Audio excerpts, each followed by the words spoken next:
This is Big Business with Sarah.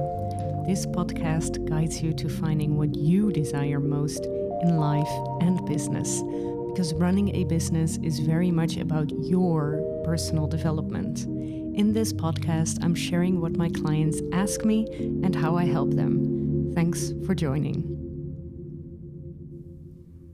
And welcome back to today's podcast, and it's one of my favorite subjects we're going to talk about, which is money.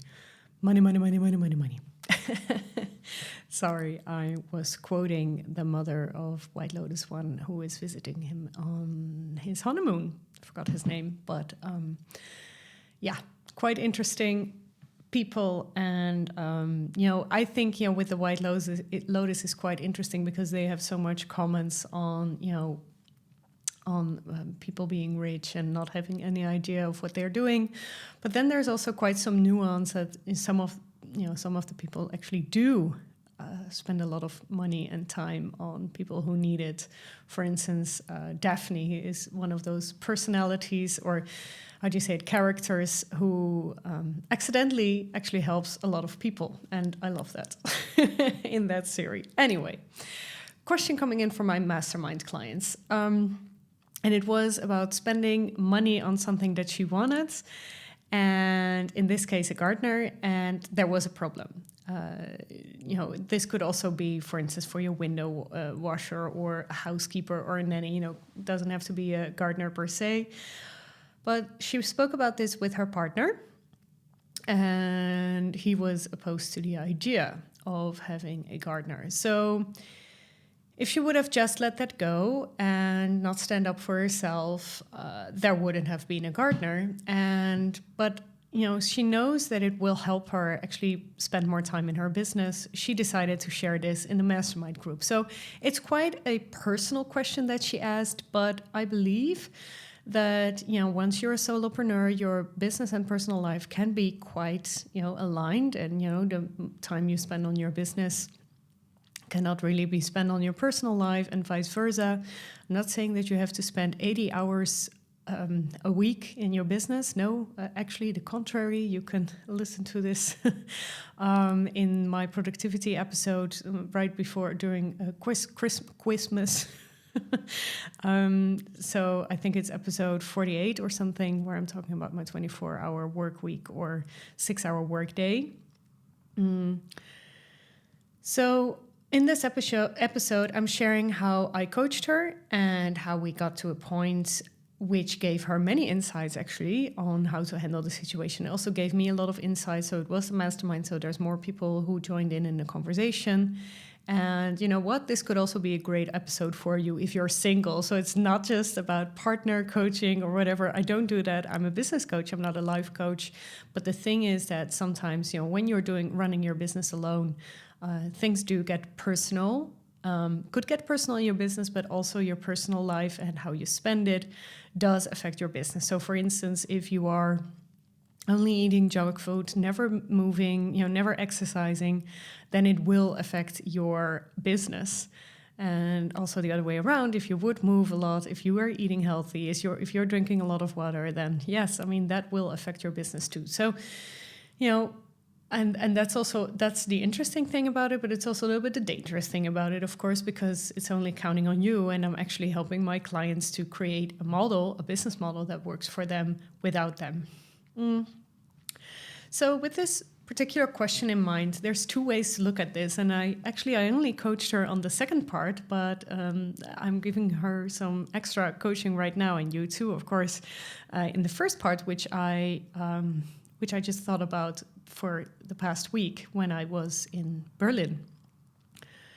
And so there's the help part, getting help, and there's the money part. So the first point I want to make is this: why hire help? So there has been a lot of articles lately in the Netherlands. So for instance, the Dutch Financial Times, which is Het Financiële Dagblad, and also NRC, which is also a daily newspaper. And they were referring to an article in The Atlantic because Dutch news, I mean, I love Dutch news sources, obviously, but they do get a lot of secondhand news actually from the US. But this was coming from the Atlantic, that there was a study in 2017, so it's a really long time ago, and it was called Proceedings of the National Academy of Sciences. And they published an article or a research actually about people who spend $135 or euros each month. They are the luckiest, they spend on outside help, So they are the luckiest. And, once it goes up, you're not happy anymore. Did I say luckiest? Sorry. I think I translated it really wrong. I mean, I've written down some words, some keywords here, and actually happiest and lucky and gelukkig are, that's the Dutch translation. So bad, Sarah. Anyway, so they are the happiest, not so much the luckiest. Maybe they are lucky too that they can spend that money, obviously. So the thing is that I'm always a little bit hesitant looking at these studies because it's mostly not about business owners. And, I just, the general idea that I have about hiring help is, imagine all the work that you can do without actually, doing the laundry and all that. Actually, I do love doing the laundry personally, but if you really don't like it, yeah. So, as you know, I live in Amsterdam, so there were a couple of things in the article. You can find it anywhere, probably, if you just type in. I just also Googled some things because, I wanted to know for sure. Obviously, before I'm sharing this news, I want to check if it's, if there's more sources reporting about it, and, there were. And some of them are more negative than others. So as you know, I live in Amsterdam. And there is currently, for instance, a discussion about delivering groceries in a short amount of time. So, yes, I've been in politics, and I was also very much into traffic. That was one of my subjects. I spoke a lot about spatial planning and traffic and water and quality of air and all those things. A little bit nerdy subjects, I must admit, but I think politics is for nerds anyway. Anyway, so yes, the traffic situation should always be safe, so I think those arguments are really right. You don't have to be, super speedy, 10 minutes is perfect if it's possible, but half an hour is good, 1 hour is also still good. But so in those discussions that we had, and I kind of left politics once this was a hot topic. So I wasn't really a part of this anymore, but of course many of my friends were. And then some of the arguments from people and researchers were that supermarket visits, and this is also what the article says, so that's my point, are also a social visit. And I'm like, what? Supermarket visits? I mean, I don't know about your supermarket, but the supermarkets here, I mean, mostly I am, if I would ever have a social encounter, it would be with the cashier, but they're all replaced by robots. So I don't have any social interactions, also not with the people working there. Maybe a little bit, if I ask, in what aisle can I find toothpaste or whatever. But honestly, most people are very unfriendly. Working in the shops, and I'm not judging them, by the way, but to me it's not really a very fun trip going to the supermarket. And if I want to talk to my neighbors, I really can't because the aisles are too narrow and I don't want to to get in the way, so I will do that outside. So yes, when I go to the florist, when I go to the dry cleaners, small business owners, I always have conversations with them. And actually, I try to spend as less money as I can in supermarkets, and most of it I would like to get in specialized stores because I really find that very important. Shop local. So that's where I go for a social connection, and not to the supermarket. And so that argument, I think, is so strange. So yes, of course, I do like to do, those personal shoppings and, going to specialized shops and everything. But maybe you live somewhere where you can't and you just have a supermarket. So, I have this kind of thing like, don't add me with, having social interactions, because we live in such a layered society in which everybody has different needs, and yes, you can go to the supermarket and have your groceries delivered. So the point of this research is, and why I'm talking about this, is that they are saying that you need a certain amount of social interactions if you're going outside, or if you're living your life, actually. So for instance, if you're working from home like I do, and actually many of my clients do, you do need a certain amount of time with other people. And you can do that by walking your dog. They say that you shouldn't get a dog. The research says maybe not get a dog walker, maybe not get a nanny, because bringing your kids to school and picking them up again is really making sure that you have some sort of social interactions. And while I believe that to be true, is that you can also find social interactions in other ways that don't involve a task. And it talks a lot about finding a purpose and everything. But, imagine all the people, that you're helping in your business. Why doesn't that have a purpose, So, and then I'm a little bit like, yeah, but maybe this article isn't written for people who are doing that. And, or is written for people who aren't doing that. So, the thing is, I'm always a little bit afraid of this. So it says that you need, maximum 135 euros. And if you spend more, it's a bad idea. And so, for instance, last year or the year before, I actually ordered a lot of food online, and just have it delivered. And I actually personally I didn't liked it, so I decided to go to cook more myself. And actually, I love it again. And so I kind of had this transition. But that for that period of time, it was good. And then I thought, I actually want to cook for myself and my partner. But, that's a little bit the arguments. And, I think you get my point, right? So imagine all the time freed up when you're not going to the supermarket. So going to the supermarket is making a shopping list, going there, putting on your coat, finding your stuff in the supermarket, then realizing they don't have it, and then maybe you have to go to another shop anyway, so some more minutes wasted. Walking with heavy bags, that can be very annoying if you have maybe an injury, or maybe you have it just hurts in your hands or whatever.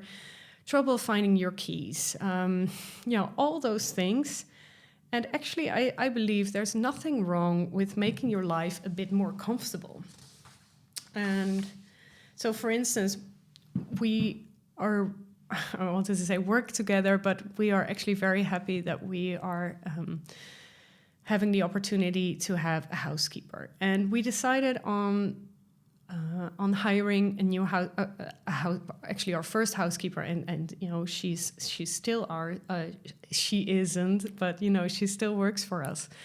I think about 8 years now. And the reason why we did that was because we were working full time back then, both of us, and we were actually every Saturday morning, or almost every Saturday morning, we kind of cleaned up the house for 3 hours. That was the only time that we had, because at night we would have other things and everything. And then we actually, at some point, we were like, what are we doing? We should actually enjoy our free time. And, we didn't make a lot of money, but we decided that we wanted to spend our money on having someone help us. And actually, Tana, maybe you're listening, I'm not sure, but, we're so happy with you. And actually, it was one of the best decisions we've ever made. So, we don't have a gardener, obviously, because we don't have a garden.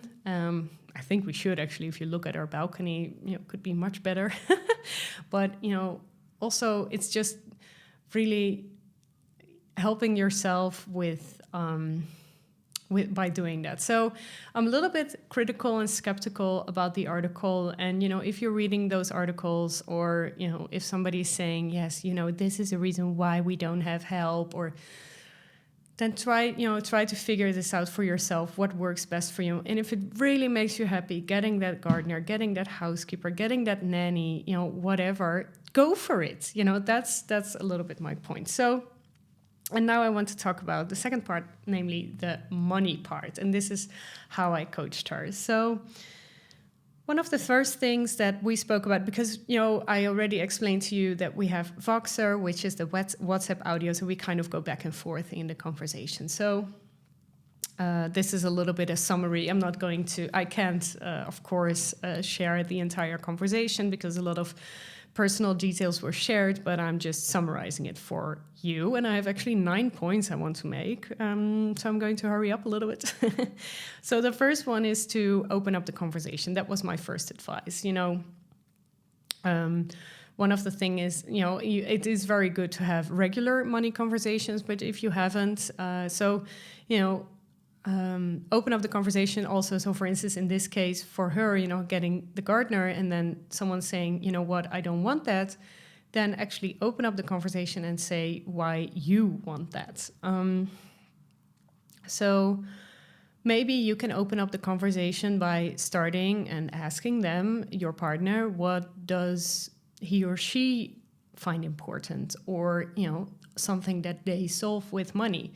So maybe, for instance, people who say they don't spend money, they're lying, because I'm sorry to say it, hate it or love it, but our society is evolved around spending money. So everyone has a certain standard, right? So also Tony Robbins has a very nice video actually about it. It's an 8-minute video. It's called Raise Your Standards, and he's raise your standards. The way that he says that.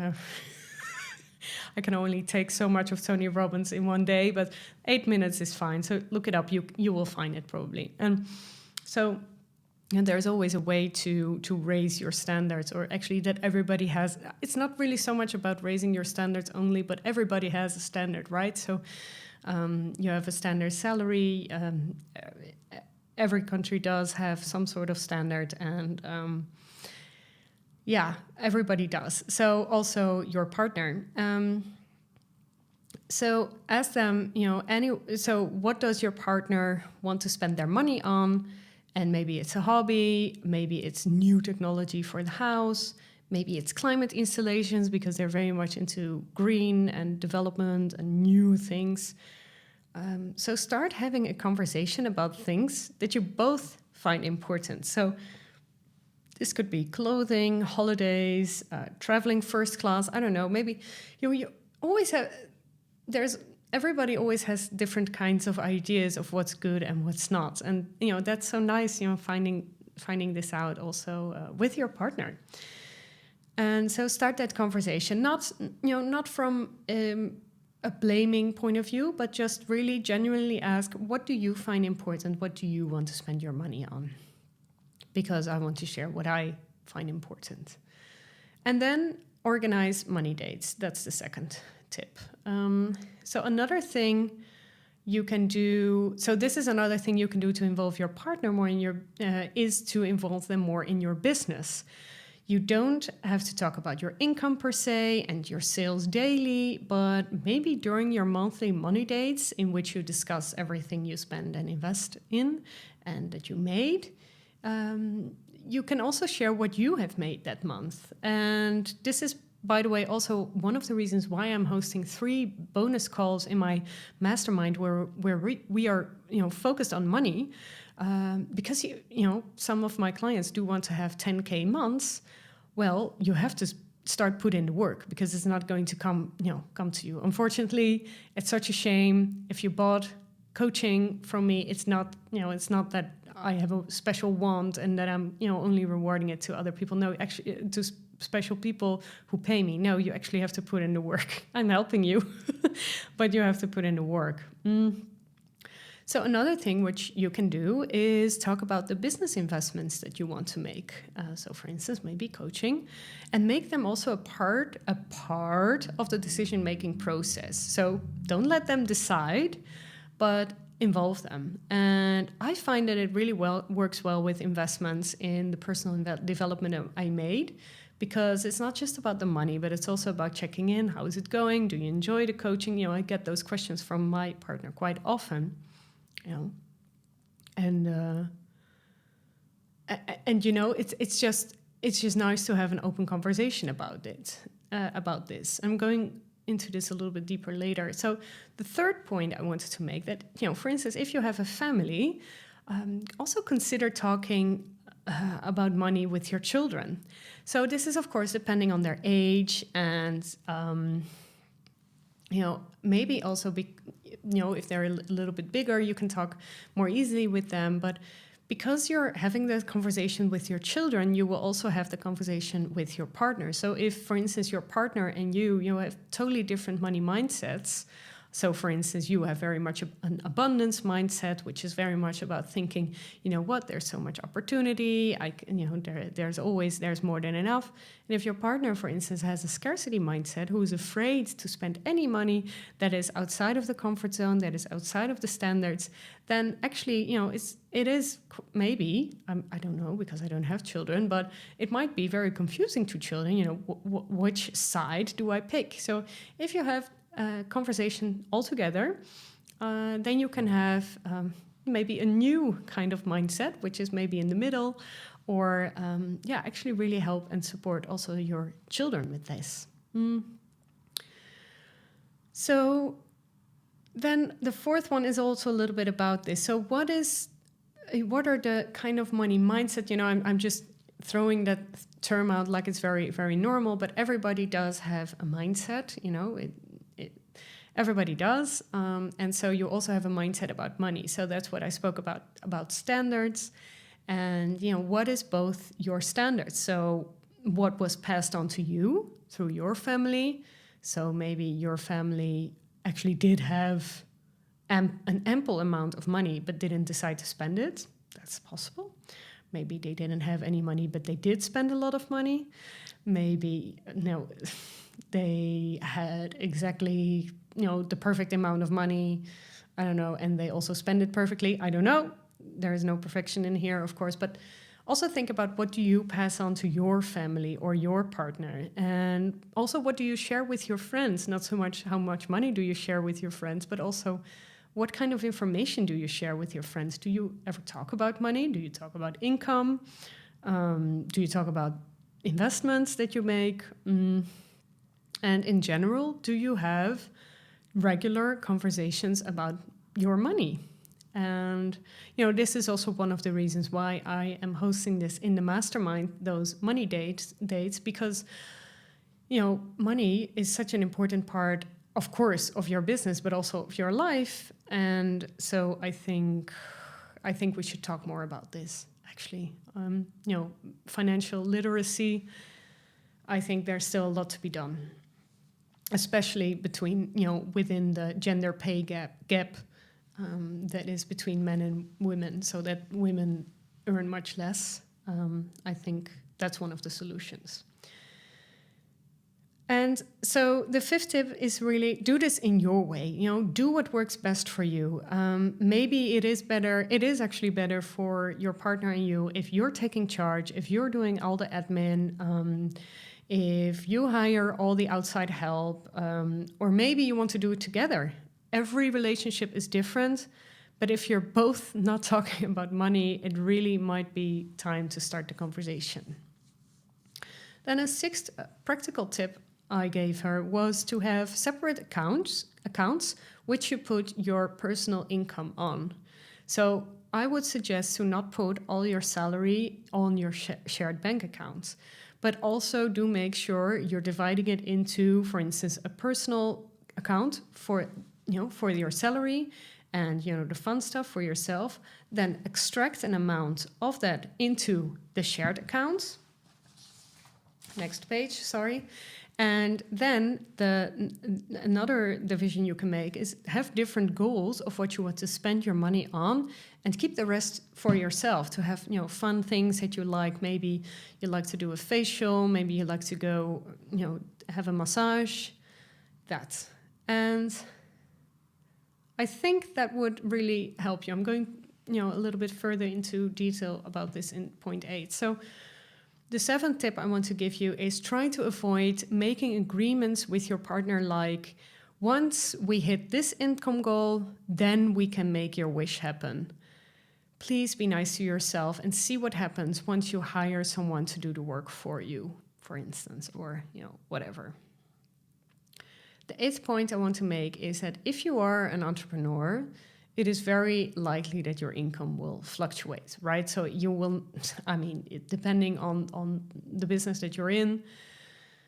But so, for instance, one of my clients never gave herself actually a salary, like one solid amount, but now she is doing that, and she is paying herself a monthly amount, and she is having such a more clear idea on what she can spend, because she was always feeling guilty. So, for instance, if she would have a good month, then she could pay, for instance, a little bit more.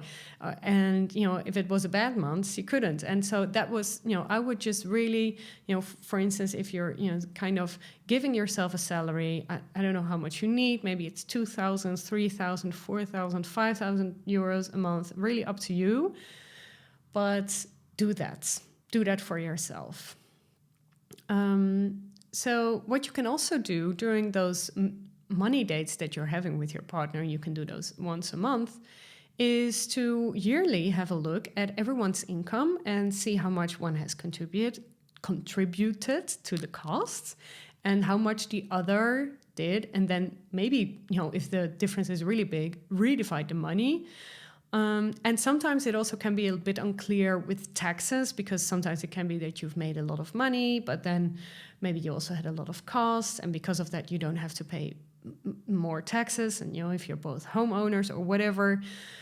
But you can never be really super for sure, but it will be more clear once you start having those money dates and having those conversations, actually writing those things down. And then a ninth tip, which I should have started with, but if you're afraid to talk about money with your partner, then it should be discussed. Even though this can be really tough, you have to really bite that bullet. And, for instance, I know about this, it's really not fun to talk about money if you don't have any.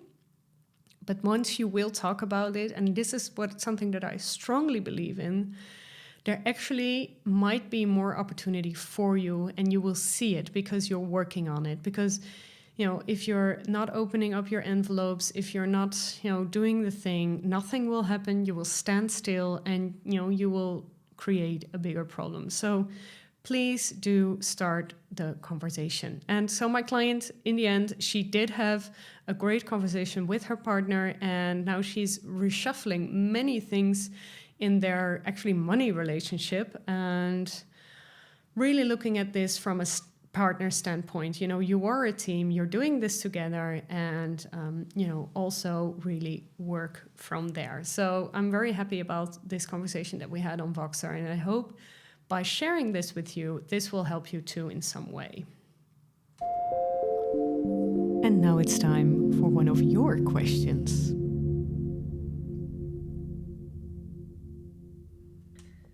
Hi Sarah, this is Jasmijn. The question I have for you is how to deal with a micromanaging boss. I'm looking forward to your advice on this. I love this question because I think everyone has had this problem once in a while. So I'm very happy to answer this in my podcast. The first tip I want to give to you, Jasmijn, thank you so much for your question, by the way, is start the conversation about this. Say that you're experiencing this. You can also listen to my criticism and self-criticism podcast episode. It's number 43, where I guide you through this step-by-step feedback process. And it's actually a really great process. I've led many teams, and you learn some things in courses and everything, but I think my method is really the best, of course, because else I wouldn't share it. So maybe that will help, sharing that feedback, and actually really easily telling the person, I noticed this gave me this feeling, and then give them a suggestion. But listen to that episode. I'm a little bit more, I'm talking a little bit more about that. So, and then the second step is, if nothing happens, ask your boss what they need from you to receive their trust.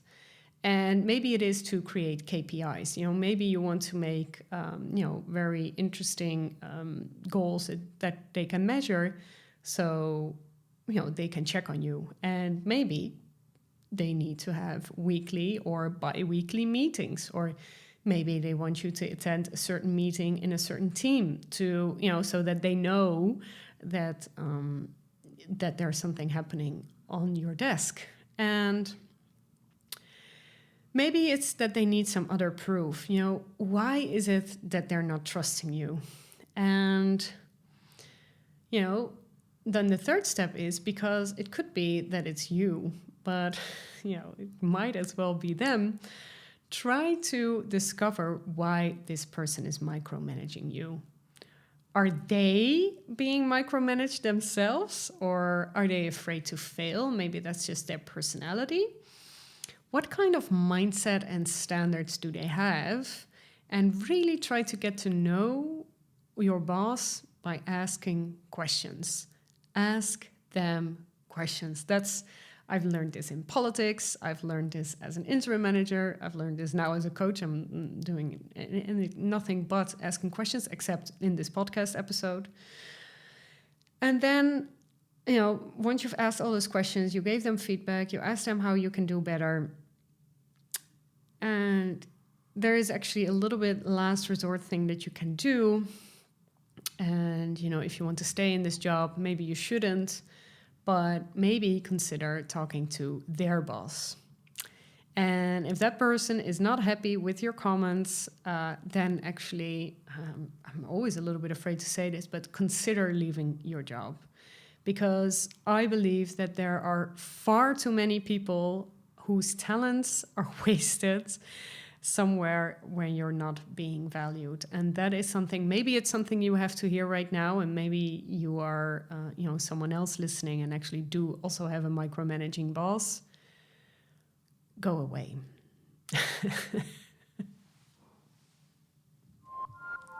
Now I have a question for you.